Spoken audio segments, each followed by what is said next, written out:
বাজেটে রাজ্য সরকারি কর্মচারীদের 20% ডিএ বৃদ্ধির ঘোষণা রাজ্য সরকারের। আনন্দে সরকারি দপ্তরে মিষ্টি মুখের চিত্র দেখা গেল নদিয়ার শান্তিপুরে।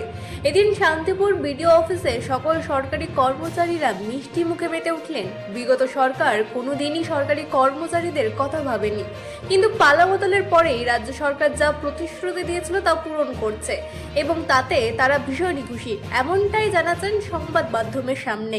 Bureau report, রাতদিন news network. কর্মচারী যারা সরকারি কর্মচারী ছিল তাদের ডিএর একটা বহুদিনের আবেদন ছিল এবং তারা চেয়েছিলেন যে তাদের ডিএ যেন দেওয়া হয়।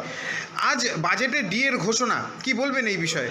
খুবই আনন্দিত, সকলেই আনন্দিত। আমাদের অফিসের সকলে মিষ্টিমুখ করছেন, ভালো লাগছে। দীর্ঘদিনের আন্দোলন, আমিও ব্যক্তিগতভাবে একজন শিক্ষক, আমিও আন্দোলনে সামিল হয়েছিলাম। যে দীর্ঘদিন ডিএ বঞ্চিত ছিল এবং সবচেয়ে বড় কথা ছিল হচ্ছে ডিএ কর্মচারীদের অধিকার কিনা, এই প্রশ্নটা মমতা ব্যানার্জি প্রথম সারা ভারতবর্ষে সামনে এনে ফেলেছিলেন। ফলে আমরা আতঙ্কিত ছিলাম যে একটা সরকার বলছে ডিএ অধিকার কিনা। সুপ্রিম কোর্ট রায় দিয়েছিল, তারপরে হচ্ছে আমাদের রাজ্যের মুখ্যমন্ত্রী মাননীয় শুভেন্দু অধিকারী মহাশয় যখন বিরোধী দলনেতা ছিলেন, তিনি আন্দোলনের পাশে ছিলেন এবং ডিএ অধিকার এই দাবিতে তিনি লড়াই করেছেন এবং পাশে থেকে লড়াই করেছেন। তার কথা তিনি রেখেছেন। শুভেন্দু অধিকারী যা যা কথা দিয়েছে তাই রাখছে। এটা ভালো লাগছে যে কর্মচারীরা তাদের অধিকার ফিরে পাচ্ছে। নতুন সরকার ধীরে ধীরে আস্তে আস্তে বকেয়া ডিএও পাওয়া যাবে, আবার হচ্ছে নতুন ডিএও পাওয়া যাবে, পে কমিশনও পেয়ে যাচ্ছে, সবটাই ভালো। আপনার নাম পরিচয়? চঞ্চল চক্রবর্তী, আমি একজন শিক্ষক। তো ডিএ ঘোষণা হলো, রীতিমতো আপনাদের যে আন্দোলন, কি বলবেন আজকে এই যে বাজেটে যে ঘোষণা? এই বাজেটের ঘোষণা আমাদের যে কথা ছিল যে আমার মাননীয় শুভেন্দু অধিকারী মহাশয় আমাদের বলেছিল যেটা দেবে, কিন্তু সেই আমাদের প্রত্যাশিত মতো আমরা পেয়েছি, তাই আমাদের আনন্দিত হয়েছে, যেটা বিগত দিনে আমরা পাইনি। তো মানে এই সরকার দিলেও এটা ভীষণভাবে আমরা আনন্দিত এবং প্রত্যেক কর্মচারী প্রত্যেকে এইভাবে আনন্দিত হয়েছে। যে পরিমাণ দেয়া হচ্ছে সেটাই কি আপনাদের আন্দোলনে ছিল, না এর থেকে বেশি ছিল? এটা আমাদের ছিল বেশি, কিন্তু ওটা তো যেহেতু সরকার মাত্র সবে আসলো, সবে বসবে, তারপরে আস্তে আস্তে সরকার সে ধাপে ধাপে যাবে, একবারে তো সবসময় কিছু হয় না। এটা পরিবর্তন যেহেতু হয়েছে, সরকার সেইভাবেই দেবে। আপনারা খুশি? নো ডাউট খুশি।